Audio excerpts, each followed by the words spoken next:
জামালপুরের মাদারগঞ্জ উপজেলার ১ নং চরপাকেরদহ ইউনিয়নের পাকরুল গ্রামে বিরল এক ঘটনার জন্ম হয়েছে। পাকরুল এলাকার জিন্না ফকিরের পালিত ছাগল থেকে ৩টি ছাগলের বাচ্চার জন্ম নিলেও ২ মুখ ও ৪ চোখ বিশিষ্ট একটি ছাগলের বাচ্চার জন্ম নেয় ঘটনাটি এলাকায় ব্যাপক কৌতূহলের সৃষ্টি করেছে। স্থানীয় সূত্রে জানা যায়, জিন্না ফকিরের বাড়িতে ছাগলটি বাচ্চা প্রসব করলে পরিবারের সদস্যরা প্রথমে বিষয়টি দেখে বিস্মিত হয়ে পড়েন। জন্ম নেওয়া বাচ্চাটির রয়েছে ২টি পৃথক মুখ ও ৪টি চোখ। সামাজিক যোগাযোগ মাধ্যমে খবর ছড়িয়ে পড়লে আশপাশের গ্রাম থেকে উৎসুক মানুষ এক নজর দেখতে ভিড় করছেন। শুনে আলাম যে দুই মুখ চার চোখ, এবার তো কোনো শুনেও নাই, কোয়ারও হয় না, দেখিও নি, মানুষের কাজ শুনে দেখে পেলাম। বর্তমানে ছাগলের বাচ্চাটি জীবিত রয়েছে, তবে তার শারীরিক অবস্থা নিয়ে উদ্বেগ প্রকাশ করেছেন স্থানীয়রা। অনেকে এটিকে মহান আল্লাহর অপার সৃষ্টি ও রহস্যময় নিদর্শন হিসেবে উল্লেখ করছেন। আমি আগে থেকেই কিন্তু ছাগল বকরি পালি, আগে আরো বেশি পালছি। এখন ঘাসের অভাব, এখন আমার ৪-৫টা বকরি আছে।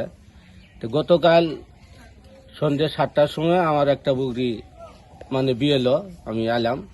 আসার পরে ২টা ছাও আগে হইলো, ছাউ দুটো স্বাভাবিক, ছাউ দুটো ভালো। পরে একটা ছাউ জন্মগ্রহণ হলো, সেটা কিন্তু অস্বাভাবিক।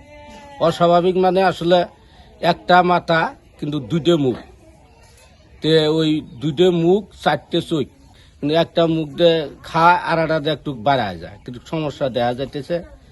তো এখনো বর্তমানে জীবিতই আছে। এখন আল্লাহ বাদ ভাই পরে কি করবো এটা বলা যায় না। মাদারগঞ্জ উপজেলা প্রাণী সম্পদ ভেটেরিনারি সার্জন ডক্টর মোহাম্মদ আলামিন জানান, ছাগল যখন জন্মগ্রহণ করে এরা কনজেনিটাল ত্রুটি হয়, যখন ফিটাস ডেভেলপমেন্ট হয়, তার মায়ের পেটের মধ্যে যখন কোষ বিভাজন হয়, তখন এই কোষ বিভাজনের সময় এটা কনজেনিটাল ডিফেক্ট দেখা দেয়। ডিফেক্ট হওয়ার কারণে এটা মূলত দুইটা বেবি হতো, দুইটা বেবি না হয় একটা বেবির 2টা মাথা 4টে চোখ হয়। সাধারণত ম্যালনিউট্রিশন বা গর্ভাবস্থায় যদি কোনো নিউট্রিশনের ঘাটতি থাকে, তখন সাধারণত এরকম কেস দেখা যায়।